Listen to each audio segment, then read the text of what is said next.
Muy bien, buenos días con todos ustedes. Quiera Dios que estén bien, al igual que sus familias. Pues yo les propongo básicamente dos cositas para este día. La primera es compartirles más o menos cómo hay que ir haciendo el trabajo, pues hacer una especie de ejercicio sinóptico.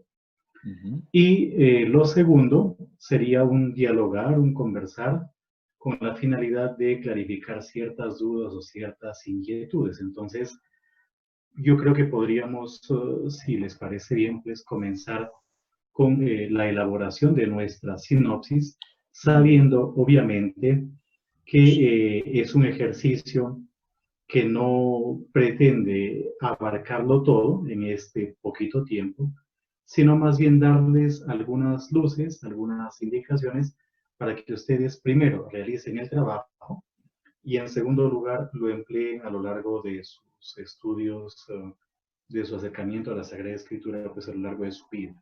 ¿Ya?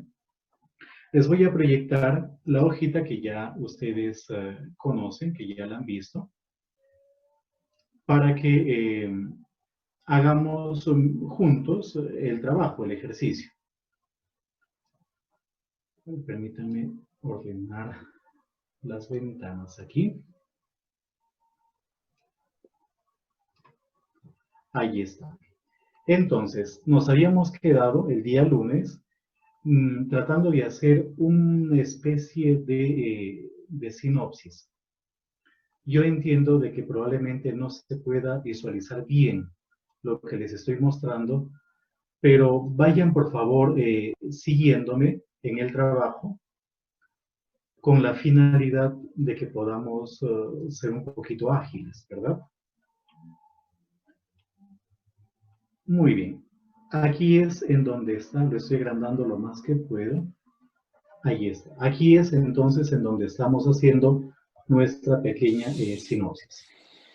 Estamos viendo o tomando como base el Evangelio de Marcos. Dice lo siguiente: comienzo del Evangelio de Jesús, el Cristo, Hijo de Dios. Y luego, en el versículo 2, dice lo siguiente: conforme está escrito en Isaías el profeta. Mira, envío mi mensajero delante de ti, el que ha de preparar tu camino. Voz del que clama en el desierto, preparad el camino del Señor, enderezad sus sendas. Y luego dice: apareció Juan bautizando en el desierto, proclamando un bautismo de conversión para perdón de los pecados. Acudía a él gente de toda la región de Judea y todos los de Jerusalén, y eran bautizados por él en el río Jordán, confesando sus pecados.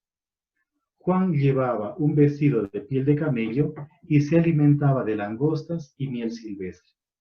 Y proclamaba: detrás de mí viene el que es más fuerte que yo, y no soy digno de desatarle, inclinándome, la correa de sus sandalias. Yo les he bautizado con agua, pero él les bautizará con Espíritu Santo. Estoy leyendo básicamente hasta el versículo 8 del Evangelio de Marcos con la finalidad de elaborar nuestra pequeña sinopsis, que como ya les he comentado es un ejercicio justamente para que ustedes puedan elaborar el propio. ¿Qué cosa es lo que aparece en un primer momento? En el versículo 1 dice: comienzo del Evangelio de Jesús, el Cristo, Hijo de Dios. En el versículo 2, conforme está escrito en Isaías el profeta. Si ustedes se fijan bien, hay una especie de ruptura entre el versículo 1 y el versículo 2. Eso significa que el versículo 1 es un texto independiente y a partir del versículo 2 comienza otro texto independiente. Muchos especialistas en el Evangelio de Marcos dicen que el versículo 1 no sería parte del texto, sino que por el contrario, el versículo 1 sería más bien algo así como el título de la obra. Y es interesante tener eso en consideración porque ya en este versículo 1 se nos dice a nosotros lo que el autor está creyendo. Para el autor, ¿quién es Jesús?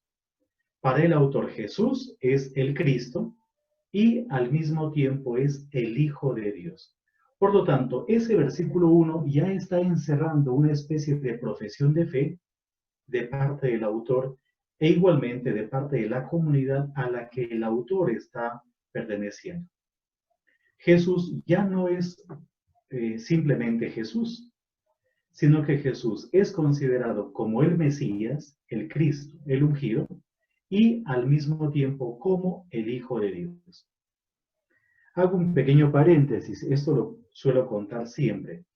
No sé si ustedes han leído El Quijote de la Mancha, pero si ustedes leen El Quijote de la Mancha, pues en las primeras líneas, lo digo así medio de memoria también, es una frase muy conocida por todos, dice lo siguiente: en un lugar de la Mancha, cuyo nombre no me viene a la memoria, no muy lejos de aquí, había un hombre que de tanto leer libros de caballería, se le secaron los sesos. Por lo tanto, el lector sabe perfectamente que el protagonista de esa obra está loco, completamente loco. De ahí que lo que va a leer en realidad son las aventuras de un loco. Pues aquí también, el que va a leer el Evangelio de Marcos, ya por este primer versículo sabe perfectamente que esta es una obra que trata de un tal Jesús, que al mismo tiempo es el Mesías y que al mismo tiempo es el Hijo de Dios. De ahí que el texto de Marcos, propiamente dicho, comience en el versículo 2. Ahí comienza propiamente dicho el Evangelio de Marcos. Ya hemos leído el texto, no lo voy a repetir simplemente para no dilatar mucho el tiempo. En caso contrario, me pueden llamar la atención de ahí de Sevilla. ¿Qué cosa es lo que sucede con Mateo? ¿Qué cosa es lo que sucede con Mateo? Mateo dice lo siguiente: por aquellos días se presenta Juan el Bautista proclamando en el desierto de Judea: convertíos, porque ha llegado el reino de los cielos. Este es de quien habló el profeta Isaías cuando dice: voz del que clama en el desierto, preparad el camino del Señor, enderezad sus sendas. Tenía Juan su vestido hecho de pelos de camello, con un cinturón de cuero a su cintura, y su comida eran langostas y miel silvestre. Acudía entonces a él Jerusalén, toda Judea y toda la región del Jordán, y eran bautizados por él en el río Jordán, confesando sus pecados. Pero viendo venir muchos fariseos y saduceos a su bautismo, les dijo: raza de víboras, ¿quién les ha enseñado a huir de la ira inminente? Den pues frutos dignos de conversión, y no crean que basta con decir en su interior: tenemos por padre Abraham, porque les digo que puede Dios de estas piedras suscitar hijos a Abraham. Ya está el hacha puesta a la raíz de los árboles, y todo árbol que no dé buen fruto será cortado y arrojado al fuego. Yo les he bautizado con agua en señal de conversión, pero aquel que viene detrás de mí es más fuerte que yo, y no soy digno de llevarle las sandalias. Él les bautizará con Espíritu Santo y fuego. En su mano tiene el bieldo, y va a limpiar su era. Recogerá su trigo en el granero, pero la paja la quemará con fuego que no se apaga. Eso es lo que dice el Evangelio de Mateo, prácticamente del versículo 1 del capítulo 3 hasta el versículo 12 que yo les he leído. Y leyendo este texto nos damos cuenta de varias cosas. En primer lugar, que el paralelo, más o menos, ahorita vamos a comenzar a elaborar una especie de comparación, pero el paralelo de Mateo con Marcos aparece en el capítulo 3. Eso significa que hay dos capítulos en Mateo que aparentemente no están en el Evangelio de Marcos. Todo el capítulo 1 y al mismo tiempo el capítulo 2. No sé si están viendo lo que yo voy elaborando. Yo les pido que me perdonen por lo pequeño del texto, pero es que no tengo más opciones en realidad. Vemos bien. ¿Perdón? Vemos bien. Ah, ya, bendito sea Dios. Entonces, miren, ahí tenemos los capítulos 1 y 2. Claro, yo ya me adelanté y les coloqué a ustedes los capítulos 1 y 2 en paralelo con el versículo 1. Pero es que en el fondo, aunque suene chistoso y aunque suene exagerado, estos capítulos 1 y 2 de Mateo son un paralelo con este versículo 1 de Marcos. Porque, ¿qué es lo que hacen los capítulos 1 y 2 de Mateo? Si lo leen atentamente, yo ayer les copié en el foro la información de un texto, es el cuaderno bíblico número 18, sobre los relatos de la infancia. Pero si ustedes, por ejemplo, leen atentamente el capítulo 1 y 2 de Mateo, se van a dar cuenta que lo que el autor está haciendo en esos capítulos es hablándonos de Jesús, que es al mismo tiempo el Cristo, que es al mismo tiempo el Hijo de Dios. Y hay un elemento más, que es al mismo tiempo el Hijo de David. Dicho de una manera diferente, la riqueza teológica y la profundidad teológica de este versículo de Marcos le permite a Mateo elaborar dos capítulos, todo el capítulo 1 y todo el capítulo 2.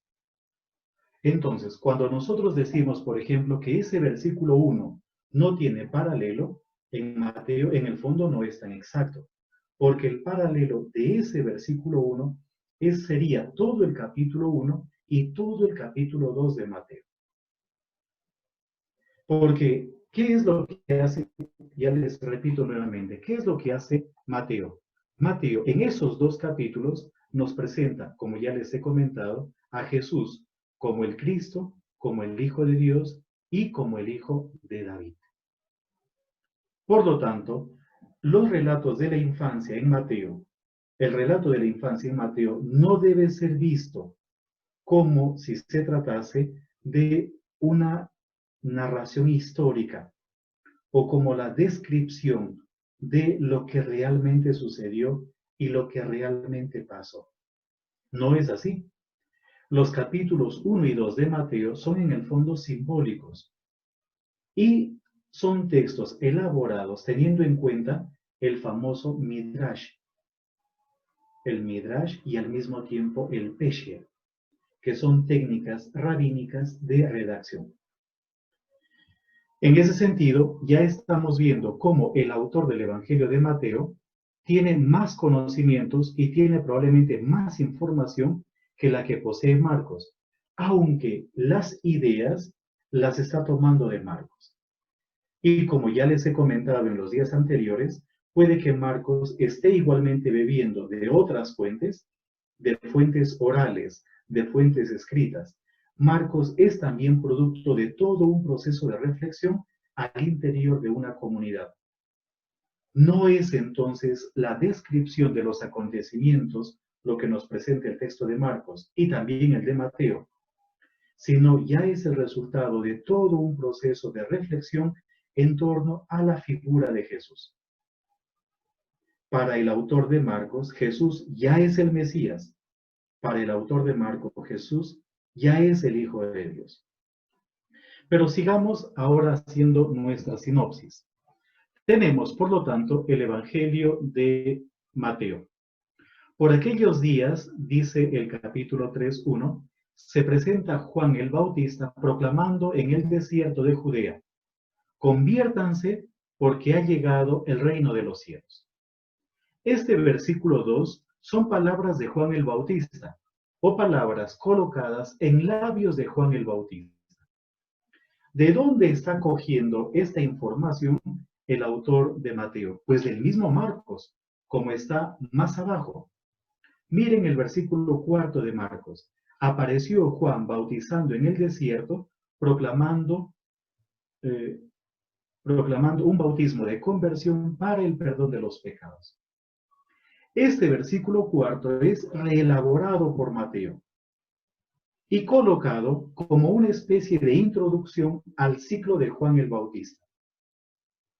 Ya les he comentado a ustedes, cuando un texto es más grande y otro más pequeño, el más pequeño tiene que ser más antiguo. Cuando un texto es reelaborado, el texto reelaborado tiene que ser posterior.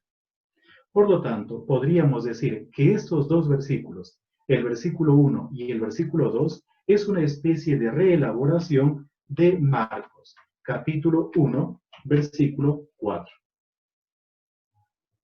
Es una reelaboración. Por eso lo voy a colocar, pero se voy a modificar un poquitito esto para que vayamos entendiéndonos, ¿ya? Les pido que me perdonen, pero pues estamos trabajando. Ahí está. Entonces, voy a cambiar de color a este texto de Marcos.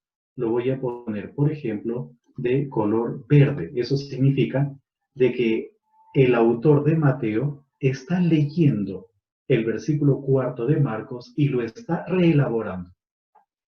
Y fíjense que él se atreve a armar una frase y colocarlo en labios de Juan el Bautista.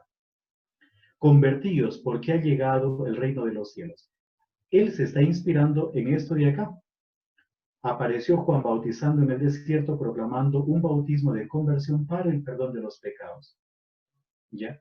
Y el versículo 5 también. Entonces, podríamos decir, a ver, seamos un poquito más estrictos. Podríamos decir que el versículo 3.1 de Juan, de Mateo, perdón, se apoya en este versículo de acá.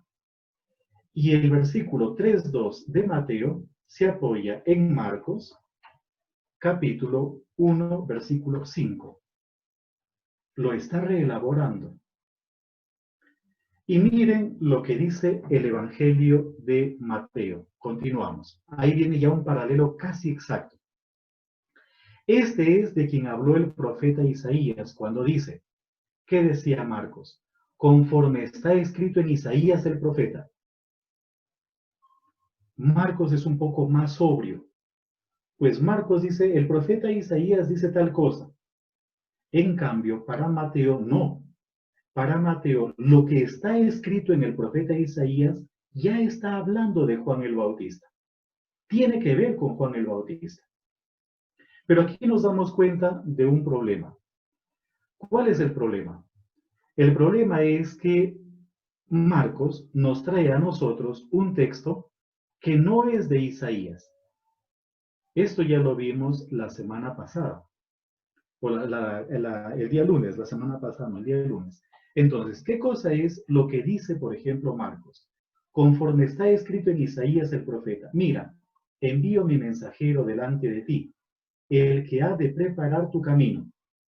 Voz del que clama en el desierto, preparad el camino del Señor, enderezad sus sendas. Mateo, ¿qué dice? Este es de quien habló el profeta Isaías cuando dice, voz del que clama en el desierto, preparad el camino del Señor, enderezad sus sendas. Mateo está dejando de lado un texto de Marcos, que no es de Marcos. Es decir, está dejando un texto de Isaías. La pregunta es, ¿está dejando de lado un texto de Isaías o qué sucedió? Y resulta que ese texto que está pintado de amarillo no es de Isaías. El texto que está pintado de amarillo es de Malaquías, capítulo 3, versículo 1. Yo les invitaría, si quieren, a ir corroborando en sus Biblias. En cambio, el otro texto, el que está más abajito, que lo voy a pintar yo de verde, si quieren, para que vayamos, lo voy a pintar de verde. Por ejemplo, ahí está, ¿no? Y lo resaltamos un poquitito. El texto que está de verde, y a este le quitamos pues el color amarillo. Le quitamos el color amarillo y lo pintamos, si quieren ustedes, de rojo, para que vayamos jugando un poquitito con, ahí está. Este texto de rojo no es de Isaías.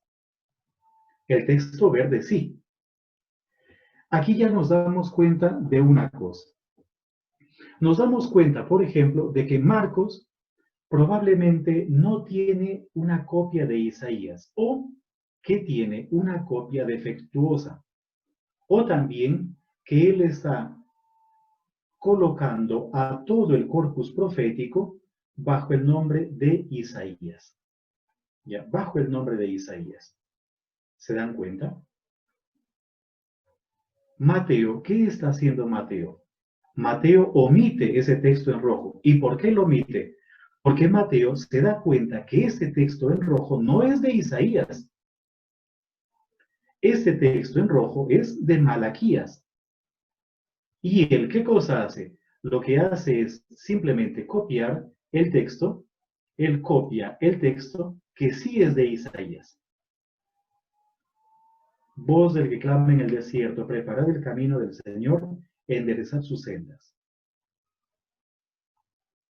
Y deja de lado el texto en rojo, porque Mateo, el autor de Mateo, se da cuenta que efectivamente ese texto no es de Isaías. Aquí tenemos ya varios elementos de reflexión. ¿Quién es entonces el autor de Mateo? El autor de Mateo es alguien que parece que sí conoce las Escrituras. El autor de Mateo es alguien que debe tener unos manuscritos de Isaías consigo. Y el autor de Mateo es alguien que está leyendo a Marcos, pero está corroborando la información en los manuscritos que él posee. No sé si queda clara hasta ahora la explicación, para que veamos nosotros quiénes son los que pueden estar detrás de los escritos que estamos leyendo. Y luego, miren lo que continúa. Voy a seguir armando más cuadritos. Aquí tenemos, apareció Juan en el desierto proclamando un bautismo de conversión para el perdón de los pecados. Claro, Mateo está leyendo a Marcos y se da cuenta que este versículo de Marcos iría mejor al comienzo. Por eso es que él ese versículo lo reelaboró y lo puso como introducción del ciclo relacionado con Juan. Por aquellos días se presenta Juan proclamando en el desierto de Judea, ¿ya? En el desierto de Judea. ¿Qué dice Marcos? Apareció Juan bautizando en el desierto. ¿Cuál es ese desierto? No dice cuál es el desierto. Mateo precisa, no es cualquier desierto, es el desierto de Judea. Para que pueda decir eso, que es el desierto de Judea, significa que Mateo tiene un conocimiento de la geografía. No es cualquier desierto. Yo les voy a mostrar ahora, porque necesitamos familiarizarnos justamente también con la Palestina.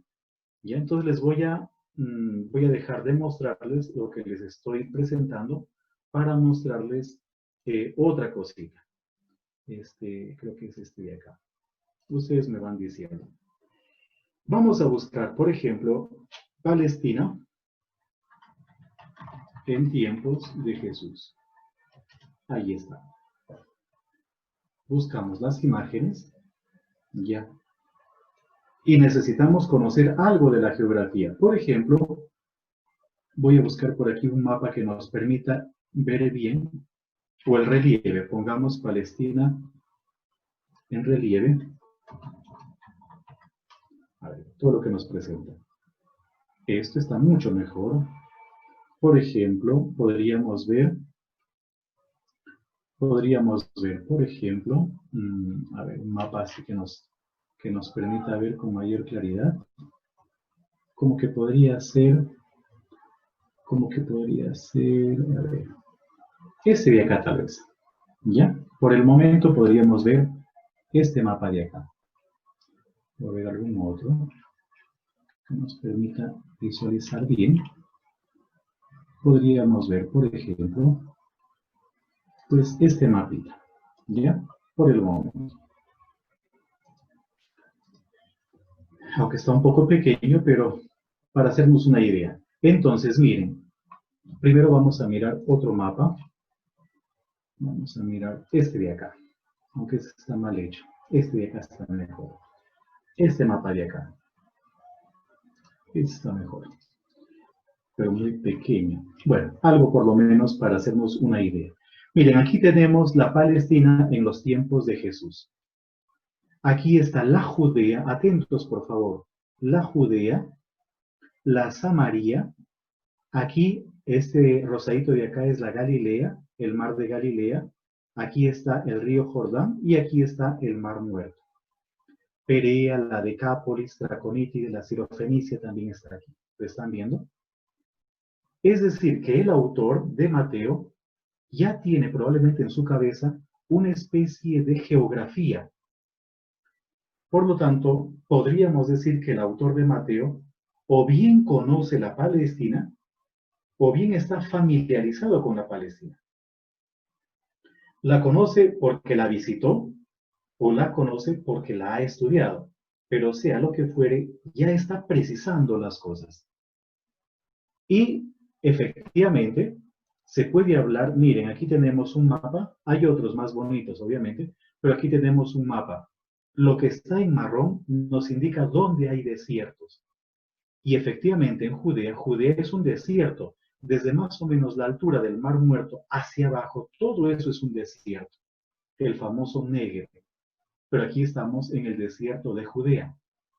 Dicho de una manera diferente, el autor del Evangelio de Mateo tiene una especie de conocimiento de la geografía de la Palestina. ¿Ya? Entonces volvamos a nuestro texto. Ahí lo están viendo. Dice, por aquellos días se presenta Juan el Bautista, proclamando en el desierto de Judea, y arma este discurso que lo coloca en labios de Juan el Bautista. Conviértanse porque ha llegado el reino de Dios. ¿De dónde está tomando ese dato? Del versículo 5. Acudía él, perdón, sí, en cierta manera, ¿ya? Acudía él gente de toda la región de Judea y todos los de Jerusalén y eran bautizados por él en el Jordán, confesando sus pecados. Confesando sus pecados. Mateo, por lo tanto, está reelaborando el texto de Marcos, pero teniendo en cuenta una serie de elementos que él posee, sus propias fuentes. Y luego, miren lo que dice el texto. Miren lo que dice el texto. Esto lo podríamos colocar aquí, ¿verdad? Aunque después nuevamente lo va a retomar. Y viene la vestimenta de Juan el Bautista. Juan llevaba un vestido de piel de camello y se alimentaba de langosta y miel silvestre. ¿Qué dice Mateo? Tenía Juan su vestido hecho de pelos de camello, con un cinturón de cuero a su cintura, y su comida eran langostas y miel silvestre. Si nos damos cuenta, el texto de Marcos es un poquito más sobrio. El texto de Mateo es un poquito más reelaborado. Ya, un poquito más reelaborado. La pregunta es, ¿este dato es histórico o no es histórico? Miren, por favor, en sus Biblias, deben tener ustedes una especie de información marginal o al pie de página sobre este versículo. ¿Qué podríamos decir sobre este versículo? ¿De dónde puede estar tomando el autor la información? ¿De dónde puede estar proveniendo esa información? Mientras tanto, yo lo hago básicamente para no dilatar el tiempo. Yo les invitaría a que vean Segunda de Reyes, capítulo 1, versículo 7 y versículo 8. ¿Ya? Vamos a leer ese texto. Lo voy a colocar aquí, en paralelo, para que vean ustedes la importancia de nuestro texto sinóptico.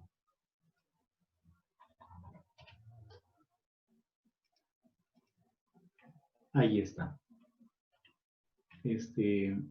Pues como que ya lo voy a botar más abajo, ¿ya? Lo voy a botar más abajo para que veamos el texto completo. Ahí lo tenemos. Entonces, miren lo que dice Marcos. Juan llevaba un vestido de piel de camello y se alimentaba de langostas y miel silvestre. ¿Qué dice Mateo? Tenía Juan un vestido hecho de pelos de camello. En el caso de Marcos es un vestido de piel de camello. En el caso de Mateo es un vestido hecho de pelos de camello. Hay una diferencia. No podemos dejar de lado el hecho de que Mateo está leyendo a Marcos. Eso es evidente. Pero lo está reelaborando. Y luego dice, con un cinturón de cuero a su cintura. ¿Y qué dice Marcos? Un vestido de pelo de camello. Y se alimentaba de langostas y miel silvestre. Marcos no trae el tema del cinturón. Mateo sí, ¿por qué trae el cinturón? Y luego viene, aquí no sé si le respondo, creo que a Mónica o a alguien. Vamos a dividir este versículo porque pues hay que dividirlo, ¿ya? Aquí, por ejemplo, ya podríamos, para que vean ustedes, entonces tenemos 1, 6a y aquí sería 1, 6b, ¿verdad? Ahí está. Y lo mismo hacemos con Mateo. Dividimos este versículo. Hasta acá. Y sería 3, 4a y aquí lo colocamos 3, 4b. Para que de este modo el paralelo sea un poquitito mayor. Entonces, miren lo que tenemos. Tenía Juan su vestido hecho de pelos de camello con un cinturón de cuero a su cintura. ¿Qué nos dice Segunda de Reyes, capítulo 1, versículos 7 al 8? Les preguntó, ¿cómo era ese hombre que subió al encuentro y les dijo tales palabras? Y el versículo 8, un hombre con vestido de pieles y faja de piel ceñida a la cintura. Él dijo, es Elías el tesbita. Por lo tanto, ¿qué está sucediendo con Mateo? Y ya vamos haciendo el perfil de Mateo. Mateo está leyendo a Marcos, se está inspirando en Marcos, pero al mismo tiempo está corroborando la información de Marcos y está precisando. En pocas palabras, el hecho de presentar a Juan el Bautista llevando un vestido de piel de camello es porque se lo está emparentando con Elías. Y Mateo está leyendo el texto de Segunda de Reyes y por ese motivo añade el tema del cinturón de cuero. Este cinturón de cuero es, en cierta manera, algo que le viene de la lectura de Segunda de Reyes, faja de piel ceñida a la cintura. Ahí está. Fray, una pregunta. Sí, Mónica. Lo que pasa es que lo estoy checando en la Biblia de Jerusalén. Sí. Y en las notas marginales en Marcos nos remite exactamente en este versículo, nos manda a Juan, nos manda, o sea, la de Marcos sí. Nos remite, cuando dice Juan llevaba un vestido de piel de camello y se alimentaba de langostas, la nota marginal nos remite a Juan 1:27. Y a es ver, en aquí Mateo. Sí, yo ya le respondo una pequeña cosita, Mónica. Sí. Y esto es válido para todos. No se olviden que estamos leyendo los textos cronológicamente. Eso significa que el primer texto en haber sido compuesto es Marcos. El segundo texto es Mateo. Después tendremos que ver a Lucas y después tendremos que ver a Juan. Yo no puedo citar un texto que se va a publicar en el año 2025. No sé si me dejo entender. Yo tengo que citar los textos que se han escrito antes de ahorita. El Evangelio de Juan ha sido compuesto probablemente a finales del siglo I. En este momento, en el trabajo que nosotros vamos elaborando, no lo podemos utilizar todavía. No sé si me dejo entender. Sí, por eso. Sí. Es que mi punto es, en Mateo sí aparece Segunda de Reyes, en Marcos no, en la nota marginal. Entonces, por eso era mi duda. ¿Eso por qué motivo? Porque digamos que los editores, esas notas marginales son hechas por los editores. Cuando ustedes hagan sus Biblias, no es en broma, es en serio. Cuando ustedes publiquen, por ejemplo, alguna traducción, qué sé yo, ustedes le ponen las notas que quieran. ¿Ya?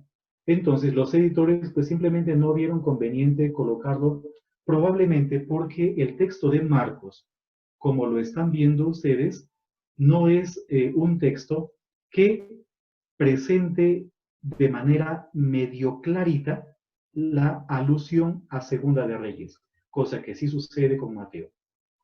Esas notas marginales o al pie de página son simplemente notas orientativas y son hechas por los editores también en algunos casos tendenciosamente, en otros casos con la finalidad de ayudar. No sé si queda clara la respuesta a Mónica. Sí, sí, muchas gracias. Entonces, sigamos viendo, por ejemplo, qué otros paralelos pueden existir, en relación a Mateo, al texto que estamos viendo. Por ejemplo, el texto de Zacarías 13:4. ¿Qué dice Zacarías 13:4? Aquel día, cuando profeticen, se avergonzarán los profetas de sus visiones y no se vestirán el manto de pelo para mentir. ¿Ya? No se vestirán el manto de pelo para mentir. Entonces, tenemos otro texto. Hay otro texto aquí. Ese otro texto está tomado de Zacarías.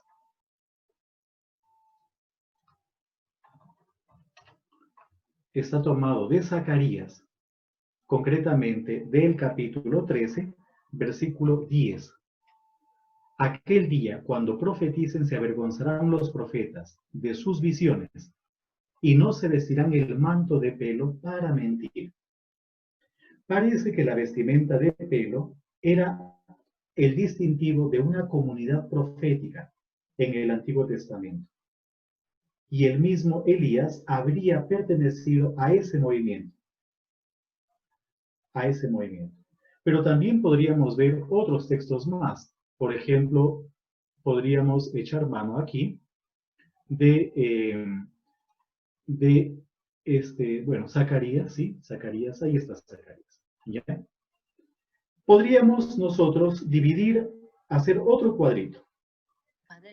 Porque este texto, la segunda parte del versículo 6, está en relación con el alimento. Entonces saquémoslo de aquí.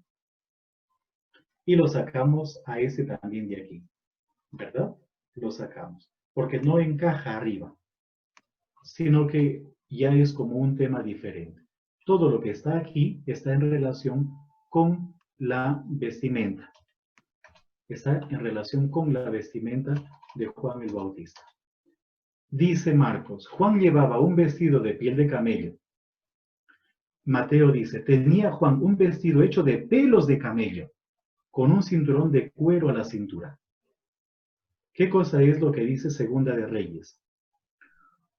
Le respondieron, un hombre con vestido de pieles y faja de piel ceñida a la cintura. Él dijo, es Elías el tesbita.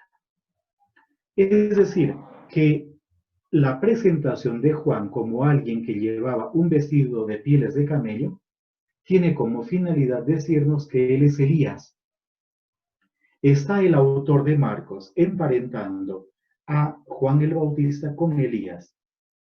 Mateo se da cuenta de esa idea, pero él ajusta el texto para que se parezca al que nosotros leemos en Segunda de Reyes, capítulo 1, versículo 8. Aunque también es probable que conozca el texto de Zacarías.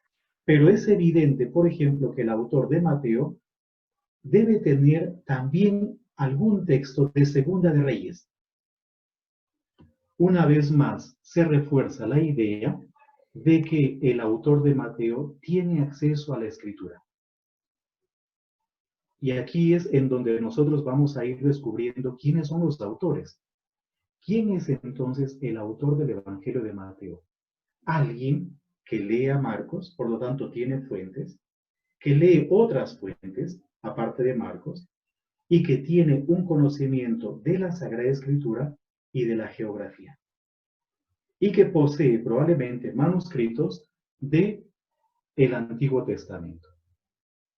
Entonces, nunca sabremos el nombre, pero lo que sí podemos ir descubriendo poquito a poquito ya es el perfil del autor. Y también el perfil de la comunidad.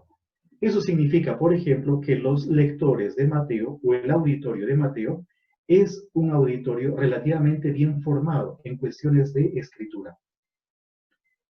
Algo diferente quizá del auditorio de Marcos, del autor del Evangelio de Marcos. Son gente que no tiene un gran conocimiento de la escritura y probablemente no tengan manuscritos de la escritura. Pueden estar echando mano a la memoria, pueden estar echando mano a las enseñanzas de alguien, o pueden tener en su defecto copias no del todo bien elaboradas. ¿Va quedando clarito? Muy bien, continuemos por favor con el relato. Marcos nos decía, y se alimentaba de langostas y miel silvestre. Mateo dice, y su comida eran langostas y miel silvestre. ¿De dónde viene esta información de langostas y miel silvestre? Pues resulta que en el libro de Levítico aparece una especie de norma. Levítico, capítulo 11, versículo 22. Ahí está. Yo les voy a colocar el texto para que ustedes lo vayan viendo. ¿Ya?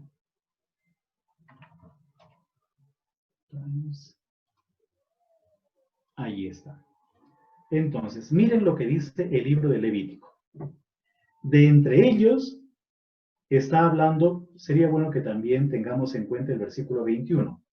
Dice, pero de todos los bichos alados que andan, si quieren les copio incluso el versículo 21 para que nosotros podamos tener bien en claro el contexto. Les copio el versículo 21 y el versículo 22.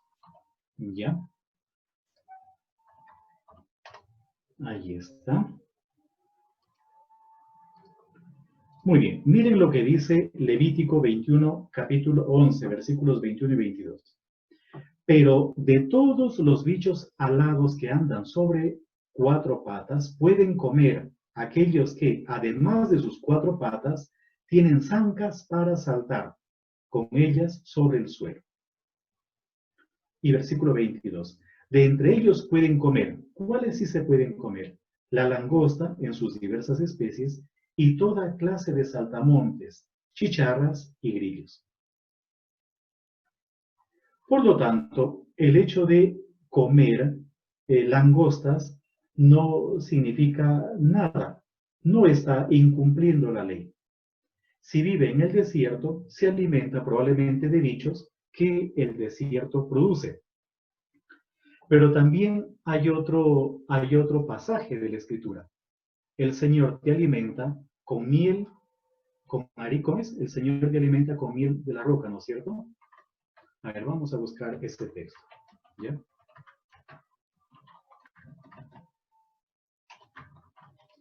Ese texto es el Salmo 81, versículo 16, si quieren mirarlo ustedes. Salmo 81, versículo 16. Entonces vamos a buscar. El Salmo.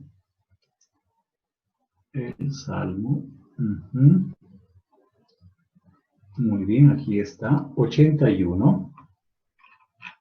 Salmo 81. Versículo 16. Dice lo siguiente.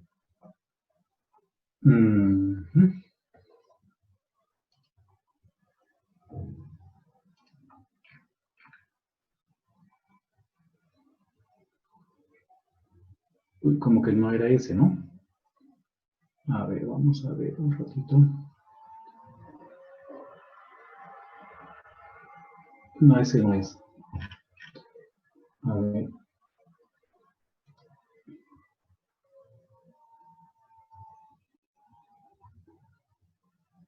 O tal vez este de acá. Si me ayudan ustedes a buscar ese algo. Versículo siguiente, el 17. El 17 es, ¿no? No sé si está bien o no estaba tan perdido. El 17. El 81, 17. Ajá. Los sustentaría con flor de trigo, con flor de harina. Los saciaría con miel de la peña. ¿Verdad? Sí, 81, 17. Muchas gracias, muy amables. ¿Ya? Entonces ahí está, miren. Aquí lo tenemos. Salmo 81, 17.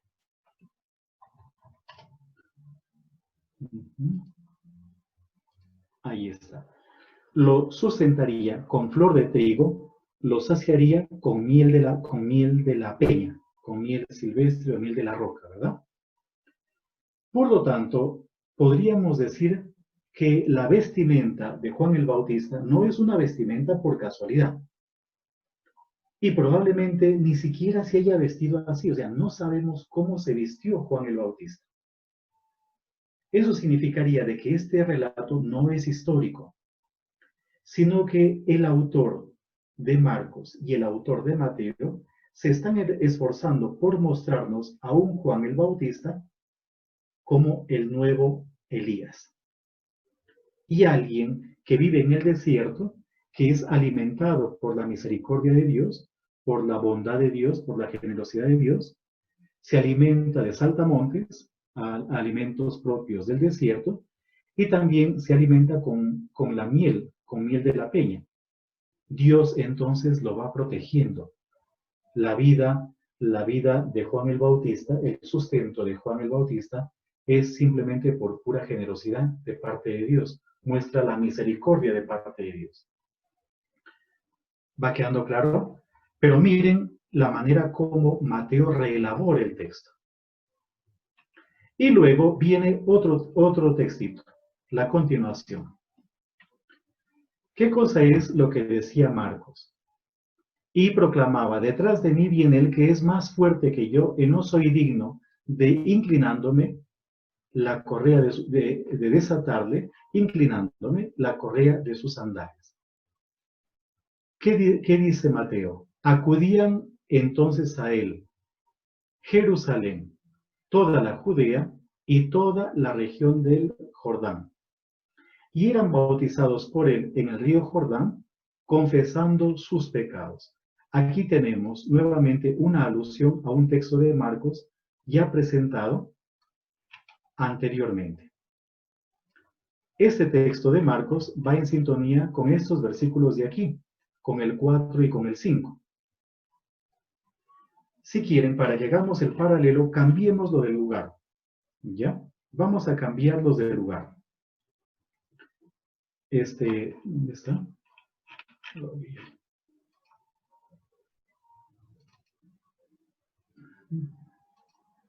Entonces, vamos a modificar un poco la presentación para que nos permita manipular mejor el texto. Y miren lo que dice. Acudían entonces a él Jerusalén, toda Judea y toda la región del Jordán. Pues este texto se parece a este que está aquí. A este texto de aquí. Pero lo vamos a cambiar de color. ¿Ya? Pongámosle, por ejemplo, un color azul que nos indique que lo hemos movido del lugar.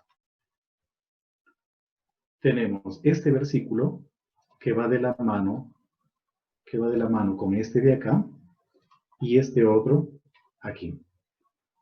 Aunque lo ha reelaborado, si se fijan bien. No, espérense un poquitito. Aquí está, más bien. ¿Ya?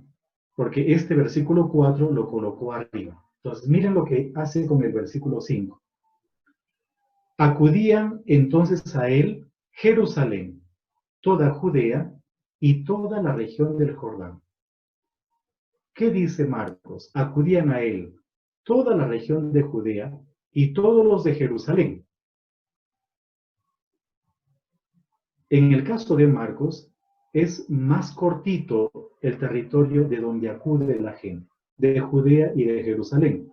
Es como, por ejemplo, es que no puedo poner ejemplos porque estamos de varios países, pero es como si yo hablase de un departamento y de la capital del departamento. En el caso de Mateo es al revés. Mateo parte de la capital, es decir, de Jerusalén, luego habla de la región, y luego de una región mucho más amplia todavía. Les dejo de presentar esto para mostrarles un mapa. ¿Ya? Les voy a mostrar un mapita. Aquí está. Este de acá. Ya están viendo ustedes el mapa. Pero vamos a buscar uno que tenga buena resolución. Porque estos mapas están con una resolución muy bajita. Vamos a buscar uno que tenga una buena resolución. Por ejemplo, podríamos coger, a ver,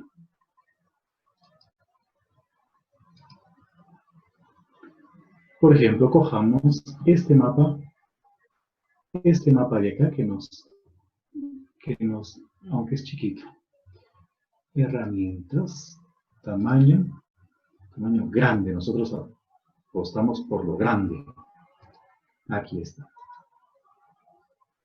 Abrir en una pestaña nueva y ahí lo tiene. Bueno, tampoco ya es casi como estar en el mismo territorio, pues agrando demasiado. ¿Qué nos dice a nosotros Marcos?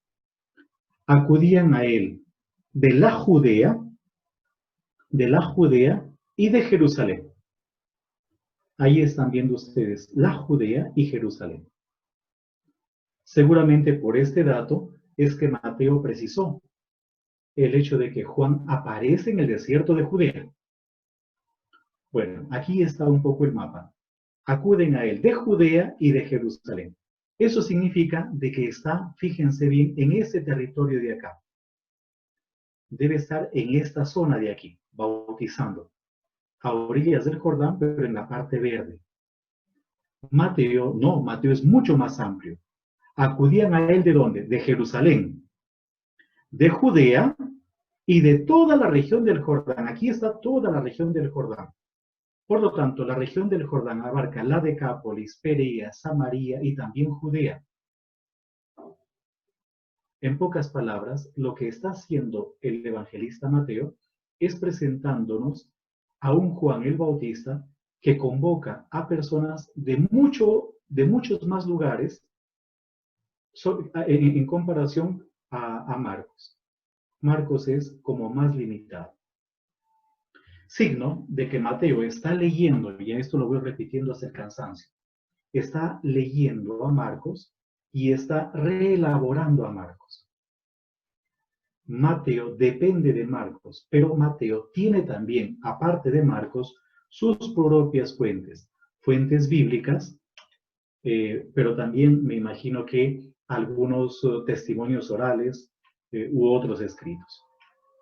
Continuemos entonces con Mateo. Ya hemos visto este versículo.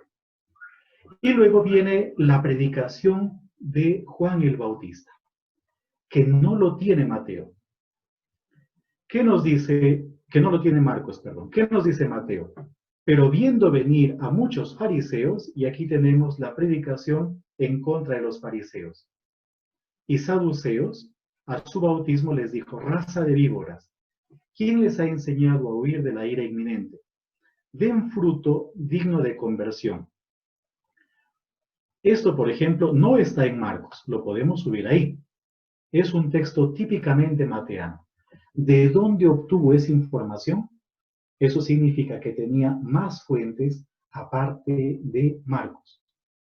A no ser que él esté componiendo unos textos y colocándolos en labios de Juan el Bautista, que también esa es una posibilidad. Y luego continúa. No crean que basta con decir en su interior tenemos por padre Abraham, porque yo les digo que puede Dios de estas piedras suscitar hijos a Abraham. Ya está el hacha puesta en la raíz de los árboles, y todo el que no dé fruto será cortado y arrojado al fuego. Este texto es típicamente mateano también. No lo tiene Marcos. Y luego dice, yo les he bautizado con el agua en señal de conversión, pero aquel que viene detrás de mí es más fuerte que yo, y no soy digno de llevarle las sandalias. Él les bautizará con Espíritu Santo y fuego. Y aquí empalma con lo que dice Marcos. ¿Ya? Con lo que dice Marcos. Y proclamaba, detrás de mí viene el que es más fuerte que yo, y no soy digno de desatarle, inclinándome la correa de sus sandalias. Yo les he bautizado con agua, pero él les bautizará con Espíritu Santo. ¿Sí? Estamos en el versículo 8 de Marcos. Podríamos continuar un poquitito más para ver justamente nuestra sinopsis. Estamos recién en el versículo 8 y en el Evangelio de Marcos. Aunque ya es, no, ya a partir del 9 es un texto diferente. Mejor dejémoslo así como estamos hasta ahora.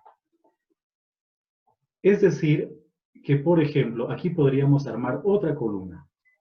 Estos dos versículos están en relación con estos versículos de acá, o con este versículo de acá de Mateo. Ahí está.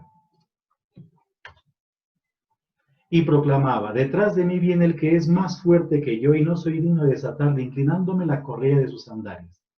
Yo les he bautizado con agua, pero él les bautizará con Espíritu Santo. Según Marcos, esta sería una frase o unas frases pronunciadas por Juan el Bautista. En cambio, aquí la frase de Juan el Bautista comenzó mucho antes.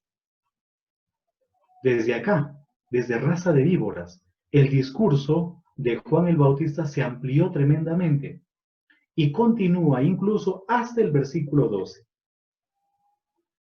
Mateo ha ampliado enormemente la información. Ahí tienen ustedes otro criterio. Cuando tienen ustedes dos textos, uno es más grande y otro es más corto, el más corto tiene que ser antiguo, anterior. Y ya estamos viendo, notando cómo Mateo está reelaborando Marcos. Vamos a ver ahora Lucas. ¿Ya? Necesitamos ver cómo aparece justamente el asunto en el Evangelio de Lucas. Yo estoy de verdad corriendo, no se imaginan ustedes cuánto, para que simplemente cojan la idea. Tenemos Lucas. Vamos a copiar todo este pasaje desde el capítulo 3, versículo 1, hasta el versículo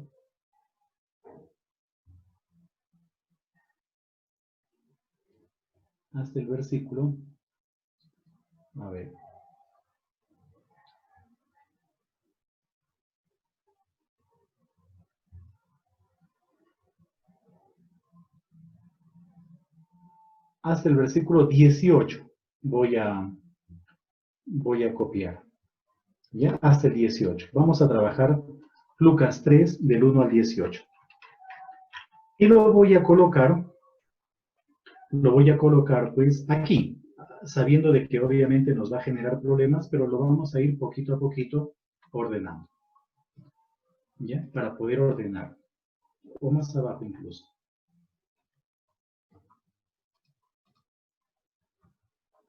Vamos a colocarlo aquí más abajo. Bueno, ahí está, para que no suframos tanto. Y de acuerdo a eso vamos modificando el texto. Ahí está bien. Hay una pregunta. Dígame, Mónica. Veo que tiene todos los versículos ya transcritos. Es que yo quise bajar una Biblia de internet, sí, pero no los encuentro así. O sea, realmente tuve que transcribir. Entonces, pregunta, ¿hay alguna liga al que pudiéramos utilizar o tienen que ser transcritos? No, hay programas. Hay programas. Entren, por favor, a ver, les muestro yo. Les voy a mostrar, voy a dejar de presentarles esto que les estoy mostrando. Y les voy a mostrar a ustedes una página de internet, bueno, el blog del Centro Bíblico. A ver, ¿dónde está eso? Compartir pantalla, este de acá. Uy, miren, están dando por ahí las mañanitas. Ahí está. Vamos a entrar a la página del Centro Bíblico. Todos, por favor, todos los que quieran, cbp-mm. Ahí está. Ingresamos aquí, ¿ya?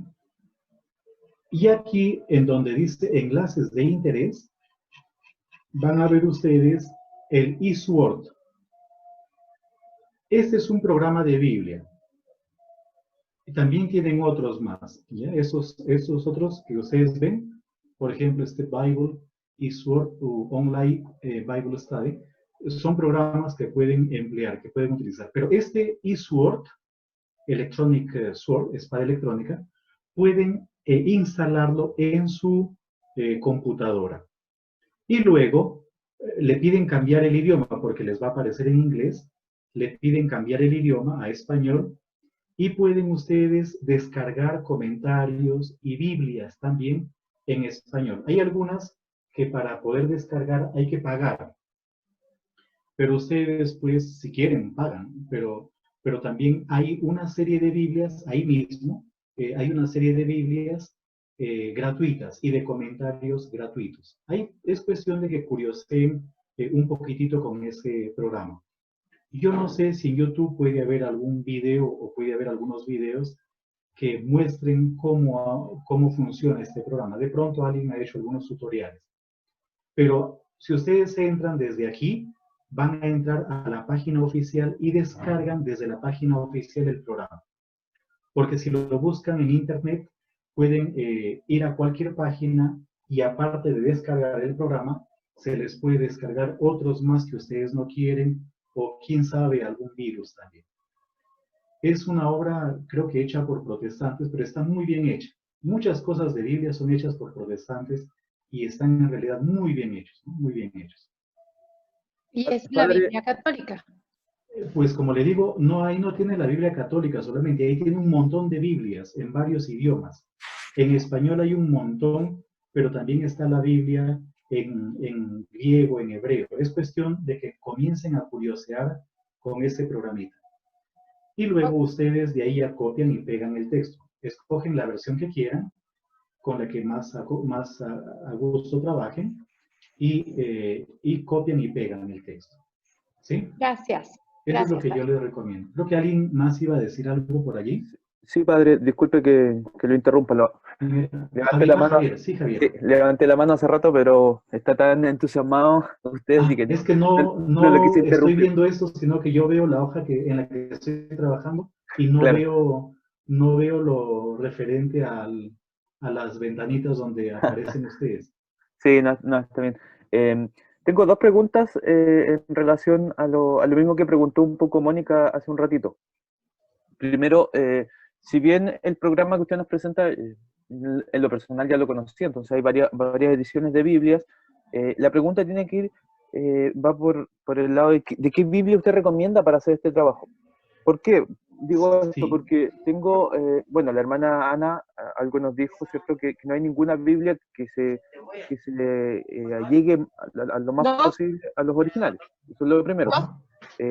Yo tengo el recuerdo de cuando estudié Biblia y sobre todo cuando estudié un poco de griego, teníamos la problemática en un versículo por ahí en el paralelo entre Mateo y Lucas, porque cambia una palabra griega y las Biblias todas la traducen de la misma forma. Me acuerdo el doulos y el pais de este relato del centurión que pide a Jesús sanar a su siervo, ¿cierto? Sí. Entonces, en Mateo y Lucas, en el original griego, cambian la palabra pais, pero las Biblias todas las traducen como el siervo o el esclavo, etc. Entonces, mi pregunta va por ahí, ¿qué Biblia usted recomienda para hacer este trabajo, para poder asemejarnos un poco más? A ver, yo les digo lo mismo que les ha comentado ya la hermana Ana Francisca. No hay una traducción exacta, ¿ya? No hay una traducción exacta. Yo les voy a mostrar un poquitito el trabajo que vamos haciendo. Les voy a mostrar aquí, porque así es más o menos cómo va a quedar el asunto.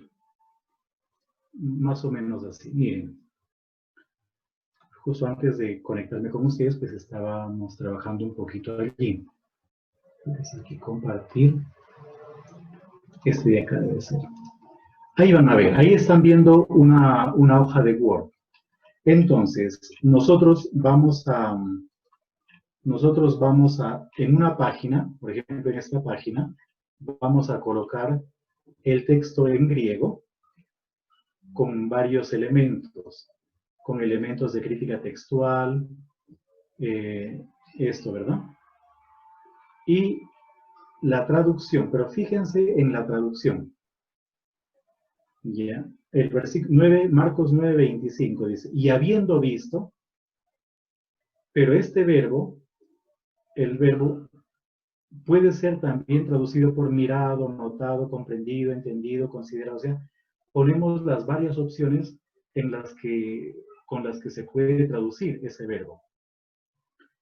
Habiendo visto, ya, más en el sentido de pero, por eso está entre comas, ¿sí? Pero también puede ser pero al contrario antes, el Jesús que se amontona un gentío, ¿ya? Un gentío, ahí me quedé, pero el 24, vemos el 24.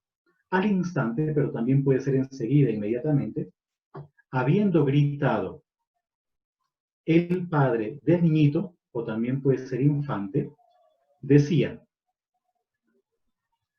creo, ayuda de mí la incredulidad. O sea, literalmente el 9:24 en griego dice eso, lo estamos traduciendo y aquí está el texto en griego, ¿verdad? Ahí está el texto en griego. Por lo tanto, lo que les ha dicho la hermana es verdad, no existe una traducción exacta. Pero hay una que podría, que me da la impresión que tiene una cierta, como que maneja un poco mejor el lenguaje. Y es la Biblia de las Américas. ¿Ya? La Biblia de las Américas. No la Biblia de Américas, sino la Biblia de las Américas. Creo que es protestante, si mal no estoy.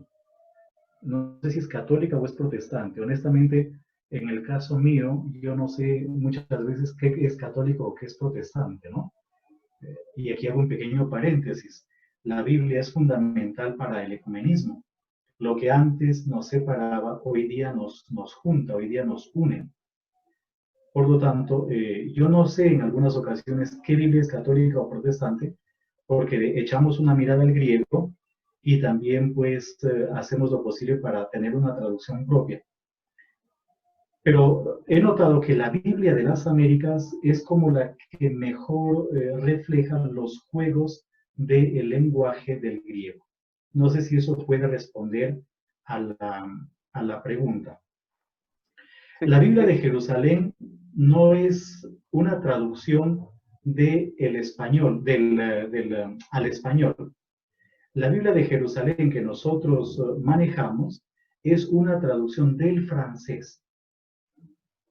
En este caso, pues el padre que esté en Francia podría utilizar la Biblia de Jerusalén francesa.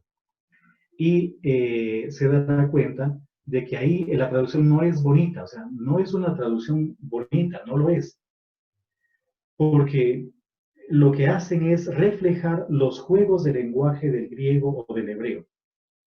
Por ese motivo, no es una traducción bonita, que suene bonito, para intentar reflejar lo que hay en griego y en hebreo. Por eso la traducción de la Biblia de Jerusalén al francés es muy buena. En español no lo es tanto, porque ya es una traducción del francés. Pero también lo valioso de la Biblia de Jerusalén son las notas, las introducciones. Y lo valioso de la Biblia de Jerusalén es que es de los dominicos, es obra de la Escuela Bíblica de Jerusalén de los dominicos. Es un orgullo de la orden dominicana, por decirlo de alguna manera. ¿Ya? Disculpen la publicidad, pero pues al César lo que es del César y a la Escuela Bíblica lo que es de la Escuela Bíblica. Bien, ya basta de cosas. Padre, muchas gracias. Y con respecto a la segunda pregunta que yo tenía, es cuando hacemos este trabajo de sinopsis, claro, hacemos los paralelos, ¿cierto? Lo que estábamos haciendo precisamente ahora con usted, pero para el trabajo final hay muchas conclusiones que usted las va diciendo ahí en el momento, ¿cierto? Ya entendí. Entonces, nosotros al final después tenemos que hacer alguna redacción para ir explicando eso. O hacemos, o copiamos los 3 textos, los 4 paralelos y listo. No. Yo ayer le dije a Mónica, y creo que a otro más también, y le dije a Mónica que me haga recordar. Entonces, le recuerdo a Mónica que me tiene que recordar lo que debo decir. ¿Ya? No, al final ustedes, yo le estoy diciendo oralmente, pero por ejemplo, ustedes, después de hacer el trabajo sinóptico, o a medida que lo vayan haciendo, también esa podría ser otra posibilidad. Van haciendo pequeños paralelos y dando una explicación, otros pequeños paralelos y dando otra explicación. Y al final, una explicación en conjunto. Lo que dijo usted sí es fundamental, o sea, no basta con hacer simplemente el paralelo, es que tiene que haber una explicación. Solo que yo la voy haciendo aquí de modo oral, porque es pues netamente formativo. No sé si respondí a la inquietud, pero muchas gracias por haberme hecho recordar esto antes de que se acabe la sesión de hoy. Ok, muchas gracias. Sí, eso es fundamental. Entonces, no basta, porque miren, si yo les presento a ustedes, por ejemplo, un paralelo así como está, ustedes no lo van a entender. ¿Ya? Ustedes no lo van a entender. Por lo tanto, si ustedes me presentan a mí, pues, digamos, si ustedes presentan a alguien sus paralelos, no les van a entender. Entonces, obligatoriamente tienen que colocar allí unas explicaciones, hacer unas redacciones, explicando todo. ¿Queda clarito? Por eso, yo les sugiero que cojan un pasaje chiquito, no un pasaje grandote, sino un pasaje de pocos versículos para que lo puedan manipular. Yo les he colocado en el programa para esta semana unas sugerencias. No es que tienen que trabajar esos pasajes, son simplemente sugerencias. Por eso había un etcétera también allí. ¿Alguien creo que me estuvo hablando? Padre, ¿se puede hacer una pregunta? Sí, ¿quién es? Anita, Ana. Anita, bueno, sí. Mi pregunta original era sobre lo del manto de pelo, si la comunidad profética a la que usted se refiere son los nazoreos, esa es la primera. La segunda era, yo le pregunté, se lo escribí en el foro, los criterios para dividir el versículo en A y B. Y la tercera es esto, si cuando hablamos de sinópticos vamos a referirnos a estos tres, porque veo que también han preguntado por Juan y usted tiene puesta la columna de Juan. ¿Vamos a incluir también Juan o solamente los tres sinópticos y la referencia bíblica en el Antiguo Testamento? Son varias partes. Sí, yo les he dicho desde el primer día, comienzo por lo último, yo les he dicho a ustedes que una cosa son los evangelios sinópticos y otra cosa es un trabajo en sinopsis. ¿Ya? Y aquí lo que están haciendo ustedes es un trabajo en sinopsis. Y no habría que colocar solamente Juan. Si ustedes se fijan bien, aquí tengo yo referencias extrabíblicas o referencias bíblicas y estoy colocando, por ejemplo, pasajes del Antiguo Testamento. Pero también podríamos nosotros colocar referencias de fuera de la Sagrada Escritura. O podríamos colocar, por ejemplo, referencias de otros textos aparte de los evangelios. Por ejemplo, yo no les comenté, pero aquí en donde dice referencias bíblicas, al ladito de Marcos 1:1, podríamos colocar Primera de Corintios, capítulo 15, versículos del 1 para adelante. ¿Por qué motivo? Porque ahí se hace alusión a un evangelio. Ese texto de Primera de Corintios nos permite entender qué cosa puede tener el autor en la cabeza con la palabra evangelio o sobre la palabra evangelio. ¿Qué es para el autor de Marcos evangelio? Nosotros estamos partiendo de la idea de que el libro es un evangelio, pero el autor, ¿qué tiene en su cabeza con respecto a la palabra evangelio? ¿De dónde está tomando él la información para hablar de que ese es un evangelio? Entonces, una cosa son los evangelios sinópticos y otra cosa es el trabajo sinóptico o en sinopsis. Y ustedes tienen que elaborar un trabajo en sinopsis, un trabajo sinóptico. La segunda cosa, ¿cómo hacer para dividir un versículo? Pues yo lo he hecho aquí. Yo ya lo he hecho aquí. Por lo tanto, el criterio es que haya una pequeña idea, por ejemplo aquí, el versículo 6 de Marcos. Fíjense que aquí la primera parte del versículo 6 habla de una cosa y la segunda parte habla de otra cosa. Hay dos ideas que están dentro del mismo versículo. No nos olvidemos que los capítulos y los versículos, o la división en capítulos y versículos, es tardío, a partir del siglo XIII por lo menos, para adelante. La Biblia hasta el siglo XIII no tenía capítulos, y me parece que hasta el siglo XVI o XVII no tenía versículos. Por lo tanto, estas divisiones en capítulos y versículos son en cierta manera artificiales y no siempre están reflejando el contenido del texto. Y luego, con respecto a lo de pelo, a la comunidad a la que perteneció Elías, él perteneció a una comunidad profética. profética. Y ese grupo de profetas utilizaba como distintivo la vestimenta de pieles. No eran los nazoreos. Era la comunidad, un grupo de profetas que se distinguían de esa manera. Yo le invitaría a seguir leyendo el libro de los Reyes para que podamos entender, incluso Primera de Reyes, ahí hay referencias a esto de vestirse con pelos de camello, ¿sí? Es la vestimenta de la comunidad profética, un distintivo. Padre, y la última. ¿Cuál era la última? Perdón, no, la última ya es pensando en el trabajo. Usted lo está haciendo en Word, acá lo vemos grande, usted tiene numeración 9 o 10. Mi pregunta es, los comentarios que tenemos que hacer, ¿dónde los pondríamos? ¿En las mismas filas, padre? ¿Y lo añadimos como comentario? Porque tal vez nos costaría crear otra columna, no sé, ¿qué nos sugiere? O yo le sugeriría que al final hagan una redacción y en esa redacción lo van explicando todo. ¿Ya? Eso sería como lo más práctico tal vez, colocar al final una descripción de todo lo que han hecho, las conclusiones a las que han llegado. Aparte del cuadro.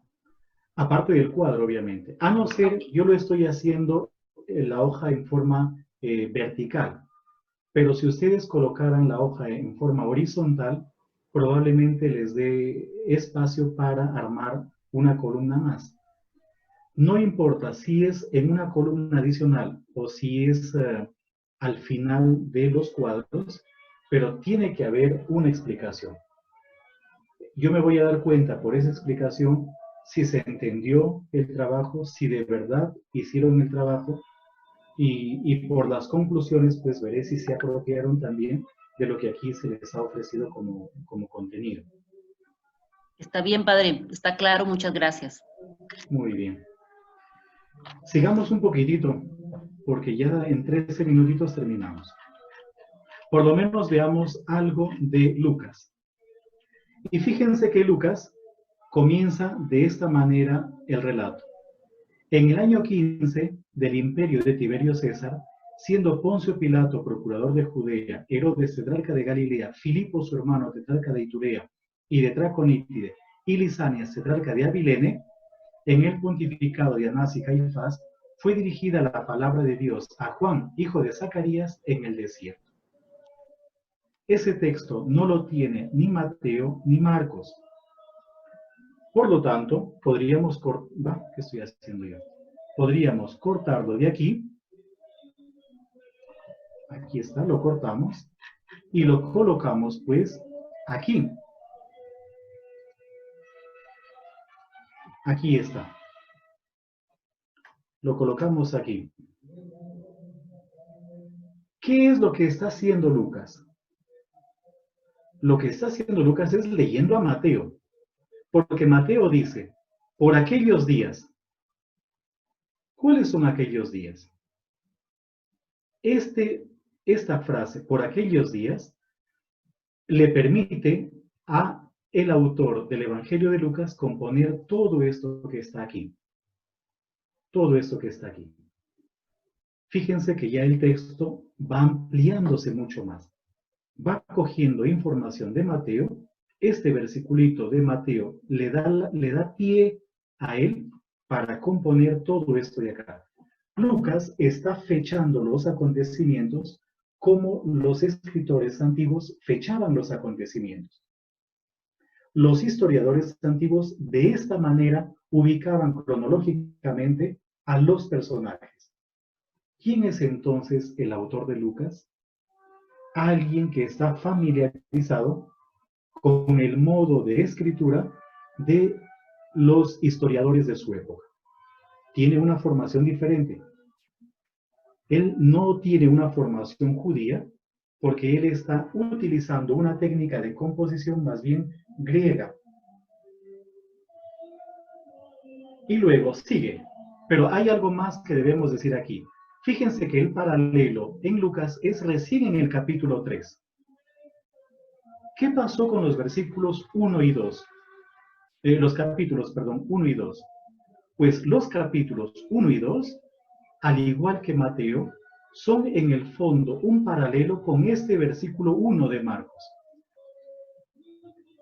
Por lo tanto, los capítulos 1 y 2 de Lucas también están diciéndonos a nosotros quién es Jesús, en qué sentido es el Cristo, en qué sentido es el Hijo de Dios y obviamente en qué sentido es el Hijo de David. Pero comparando Lucas con Mateo, descubrimos que Lucas 1 y 2 es diferente de Mateo 1 y 2. No son iguales. No son para nada iguales. Son diferentes. ¿O son iguales? En el fondo sí son iguales, aunque sean relatos distintos. Porque tanto Mateo como Lucas lo que están haciendo es mostrándonos en qué sentido Jesús es el Hijo de Dios, en qué sentido Jesús es el Hijo, es el Mesías. Los dos relatos, el relato de Mateo y de Lucas, los relatos de la infancia, dicen en el fondo lo mismo, aunque con palabras diferentes, porque ellos son conscientes de que no están describiendo los acontecimientos. Lo que ellos están haciendo es teología. Leer entonces los relatos de la infancia de Mateo y de Lucas como acontecimientos históricos es perder mucho y dejar de lado toda la capacidad creativa, toda la argumentación teológica y la carga simbólica que ambos autores han colocado a sus relatos. Nuevamente, este versiculito 1 de Marcos es el que está sosteniendo teológicamente los dos primeros capítulos de Mateo y los dos primeros capítulos de Lucas. Vayamos a Lucas, sigamos con Lucas. ¿Qué es lo que dice? Y se fue por toda la región del Jordán, proclamando un bautismo de conversión para el perdón de los pecados.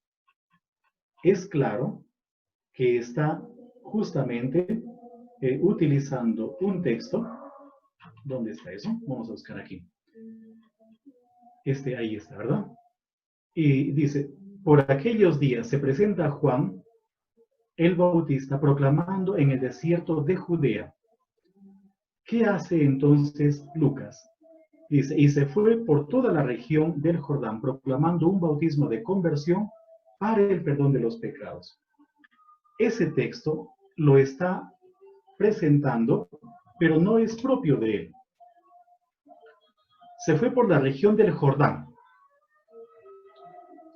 ¿Qué nos decía a nosotros Marcos? ¿Y qué nos decía a nosotros por Mateo? Dice, apareció Juan bautizando en el desierto proclamando un bautismo para la conversión de los pecados. Marcos 1:4. Marcos 1:5. Acudía a él gente de toda la región de Judea y todos los de Jerusalén y eran bautizados por él en el río Jordán, confesando sus pecados. Aquí hay un dato interesante. Lucas, el autor de Lucas, está leyendo a Marcos y a Mateo. Pero no perdamos de vista esto. El autor de Lucas le pone más el ojo a Marcos. Es decir, que sigue más fielmente a Marcos y no tanto a Mateo. Porque Mateo es un poco exagerado en sus conclusiones. Él está ordenando el texto. Este versículo de Marcos y de Mateo que está más abajo, él lo coloca al comienzo. No nos olvidemos de lo que él nos ha dicho en el prólogo. He decidido yo también, después de haber investigado diligentemente, escribírtelo todo por su orden. Pero Marcos nos decía que acudía a él gente de Jerusalén y de Judea, o al revés, de Judea y de Jerusalén. Mateo nos decía que acudía a él gente de Jerusalén, Judea y de la región del Jordán. El autor del Evangelio de Lucas nos presenta a un Juan el Bautista no estático, sino en movimiento. Por eso dice, y se fue por toda la región del Jordán proclamando un bautismo de conversión para el perdón de los pecados. Mientras que Juan el Bautista está en un solo lugar, según lo que leemos en Mateo y en Marcos, en el Evangelio de Lucas vemos a un Juan Bautista itinerante, que se desplaza. ya tenemos ahí otra intención por parte del autor de Lucas. El anuncio de la buena nueva no se hace a los que vienen a mí, sino que yo tengo que ir a buscar a aquellos a quienes debo anunciar la buena nueva. Ya vemos poquito a poquito su mentalidad. ¿Va quedando claro? Y luego miren aquí en palma, como está escrito en el libro de los oráculos del profeta Isaías. Podríamos dividir ese texto, el texto, y aquí tenemos nuevamente la respuesta pues para la hermana Anita. Ya, aquí está. Lo podemos dividir hasta acá. Aquí ya lo podemos dividir. 4A y aquí 4B. Dice, como está escrito en el libro de los oráculos del profeta Isaías. Y tenemos el texto aquí. Lo colocamos aquí. Vamos a sacar ese texto de aquí.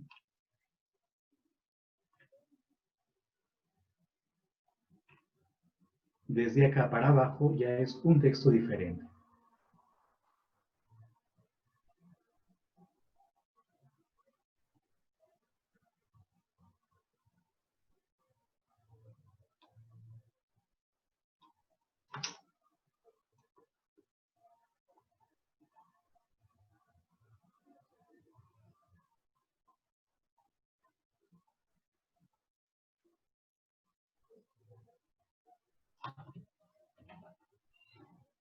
Ahí está. Pongamos esto por aquí por el momento. Aquí está nuestro paralelo. Y armamos, obviamente, otro cuadrito. Esto lo colocamos aquí. Esto lo colocamos aquí. Esto lo colocamos aquí. Y aquí viene este texto, 3,4b, empalma con lo que ya veníamos diciendo. Pero Lucas, y con esto voy a terminar porque ya el tiempo se ha cumplido. Pero Lucas nos presenta a nosotros un texto más amplio. De los versículos 5 al 6, dice, todo barranco será rellenado, todo monte y colina será rebajado, lo tortuoso será recto, y las asperezas serán caminos llanos, y todos verán la salvación de Dios. Este texto, ¿de dónde lo está tomando? Pues lo está tomando de Isaías. Lo hago así rapidito. Es Isaías, pero concretamente los versículos creo que son 6 al 7 me parece. Ustedes pueden corroborar. Ya les doy la última explicación para terminar nuestra sesión. ¿Qué ha sucedido? Y aquí nos damos cuenta de que el autor de Lucas está leyendo a Mateo y a Marcos. Leyó a Marcos y encontró este texto, todo este texto, que el verde y el rojo, que pertenece a Isaías. Leyó a Mateo y Mateo omitió el texto en rojo. Y Lucas se preguntó y dijo, ¿por qué Mateo omitió ese texto? ¿Por qué omitió ese texto? Eso significa de que el autor de Lucas ha ido al manuscrito de Isaías. Ya vienen a darme serenata, ya que los alumnos de sinópticos no me lo dan, me vienen a dar serenata ahorita. Entonces, ¿qué ha sucedido? Lo que ha sucedido es que el autor del Evangelio de Lucas dijo, ¿por qué Mateo omitió? Y se ha ido a ver el manuscrito de Isaías y descubrió que efectivamente ese texto en rojo no es de Isaías. Por eso colocó el texto en verde. Eso sí. Y además, es evidente que él continuó leyendo el texto de Isaías y colocó ese texto, que lo estoy ahora pintando de, bueno, amarillo no se ve. ¿De qué? A ver, de azul. Ese texto que lo acabo de pintar de azul es la continuación del versículo 5 de Isaías. Este gesto nos dice a nosotros que el autor del Evangelio de Lucas ha ido a mirar, a leer una copia de Isaías. Es alguien entonces que está corroborando la información. Es evidente que el autor del Evangelio de Lucas está leyendo a Marcos, a Mateo, y que tiene además otras fuentes. En este caso, debe tener un manuscrito del profeta Isaías. Muy bien, pues ya se cumplió el tiempo, nos vamos a quedar aquí. Quiera Dios que lo que les he comentado les sea de gran utilidad. ¿Ya? Como se darán cuenta ustedes, pues 1 hora y media es muy poquito en realidad para poder hacer este trabajo. Pero algo por lo menos se puede hacer. Aquí falta meter a Juan y falta coger otros textos, tanto del Nuevo como del Antiguo Testamento.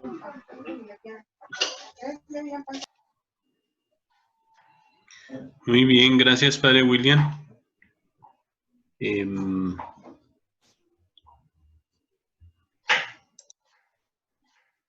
Padre. Sí. Ya, ¿vas a meter ahí alguna cosa más? No, ya. Okay. Pues podría meter muchas más cosas, pero ya el tiempo no lo permite. Yo simplemente quería agradecerles a todos ustedes, comenzando por el CEVITEPAL, por la invitación, pero también agradecerles a todos ustedes, sacerdotes, religiosas, religiosos, laicos, por acercarse un poquito más a la Sagrada Escritura, sabiendo que de ahí pues es de donde tenemos toda la información y la formación en nuestro deseo de convertirnos en evangelizadores. Entonces, muchas gracias por esta oportunidad y gracias también a Dios por haberme dado la oportunidad de conocerles a ustedes, ¿no? Bien, muchas gracias, Padre, a usted justamente por su tiempo para tomarse a enseñarnos este método sinóptico en el análisis de las Sagradas Escrituras. De todas maneras, si hay inquietudes, sigue abierto el foro hasta el día domingo. Ahí el Padre también estará pendiente de resolver algunas de las preguntas que ustedes hacen de la mejor manera posible. Les recuerdo que la actividad académica está abierta hasta el domingo, es decir, hasta el día domingo podrán subir la actividad. Ya la siguiente semana el Padre tendrá la posibilidad entonces de evaluar cada uno de los trabajos que ustedes van presentando. No sé si de pronto hay alguna dificultad de tiempo, me la manifiestan por interno y pudiéramos dar un poco más de tiempo porque veo que el trabajo es un poco complejo. Entonces lo miramos, pero resolvamos primero tratar de cumplir el tiempo.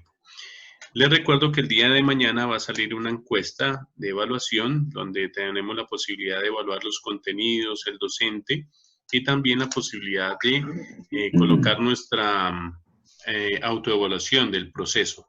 Entonces les recomiendo que hagamos ese trabajo. La encuesta está abierta desde el día viernes hasta el día lunes. No se les olvide porque ahí es importante también su calificación de autoevaluación. Bien, les agradezco. Que la evaluación al docente es antes de la evaluación del docente. No, creo que todos están muy satisfechos, no te preocupes. No, es una broma, Bueno, pues una feliz tarde para todos. Muchas gracias por su atención. Para los que no pudieron participar, pues subimos esto y de todas maneras el que quiera volver a repasar la explicación que hizo el Padre, en el término de la tarde-noche ya estará subido el video para que ustedes lo puedan repasar. ¿De acuerdo? Bueno, muy bien. Muchas gracias. Buenas tardes. Gracias. Una feliz tarde para todos. Padre. Descansen. Gracias, Padre. Gracias. Muchas gracias. Dios los bendiga. Muy amables. Padre, muchas gracias. Gracias. Chao, chao.